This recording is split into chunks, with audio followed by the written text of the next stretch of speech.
City Walk was designed to be a vibrant public space in downtown Birmingham, a place for families and community events. But just 2 years after opening, a major financial shortfall is raising questions about its future.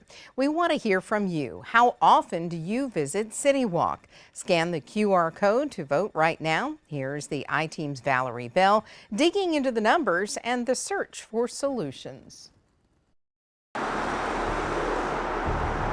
City Walk was created as part of the Alabama Department of Transportation's Interstate Bridge rebuild through downtown Birmingham. The original concept of City Walk came about in 2014, followed by public input 4 years later. It opened in time for the 2022 World Games. Similar to what happened with Regents Field, if you remember. There was getting it ready for the first game and then coming back and finishing some of the things later. So there was work done after the World Games completed to actually get everything completely buttoned up. Tad Snyder is the executive director of the BJCC, a key stakeholder in City Walk. In the last 2 years, do you believe that City Walk has been a success to the city? I think in terms of some of the original program goals, you've got a skate park that is heavily used. It's got about 60,000 unique users in the 2 years of that space. The pickleball courts are very well received. The dog park's got about 275 members. There's a playground that's used heavily almost every day. Bonnie Spain brings her children to the playground every week. I love it. I think it's a really awesome place, an opportunity for kids to come out and have some good fun in Birmingham. There's a lot of bad things that go on, and I'm glad they gave the kids a space where they can feel safe and have a good place to play. But City Walk faces a major challenge: funding. Public spaces historically struggle for funding. Unfortunately, on the front end, the Department of Transportation didn't have this answer nailed down, and we find ourselves here today.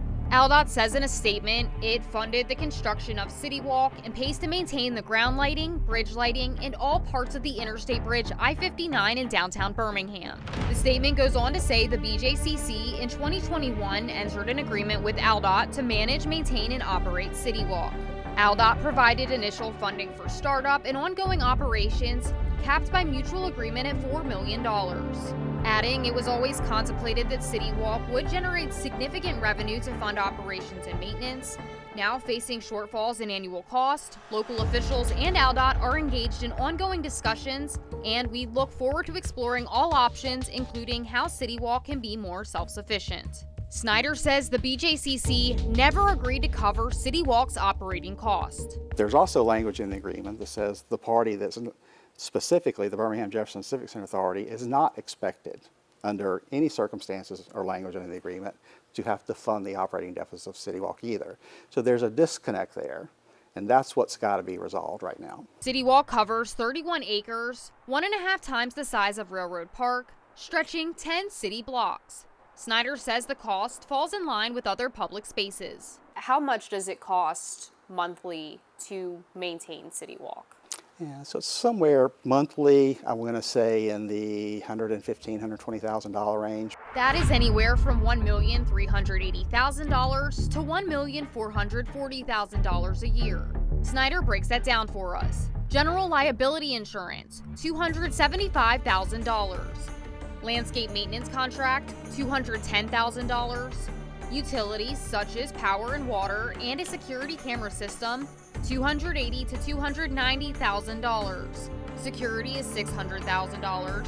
Then the rest is maintenance, monthly repairs on the playground due to usage, maintaining restrooms, picking up garbage that comes off the interstate, and custodial work. We feel like those are expenses that lead towards the quality of the space that people enjoy, that it feels safe, it feels secure, and it's clean.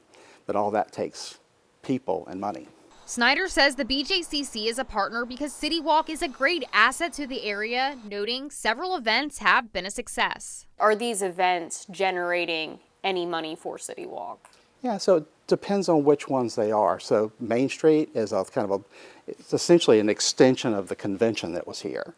Generates significant revenue back towards City Walk. The Porsche event did. The small markets are kind of a break-even thing. Snyder says a Red Bull-sponsored skate park event generated $5,000 to $7,000 in revenue, but it's not enough. Public spaces don't cover their costs through operating revenue. You have to have some type of other funding source. And I think that's kind of where, between the Department of Transportation, obviously the BJCC, because City Walk is at our front door, and then the other invested partners, that's kind of where we are. How do we figure that out? How much money is currently available, or how many months can City Walk remain sufficient and maintained while these partners are in conversations about this?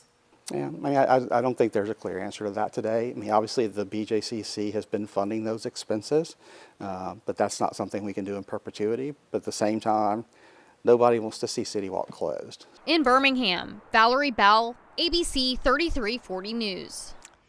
And the BJCC says City Walk is operating less than AlDOT's consultant estimated prior to building it. The BJCC also notes more than $400,000 in operating revenue has been generated each year, which is significant but not enough, and was never anticipated to be enough to cover the costs.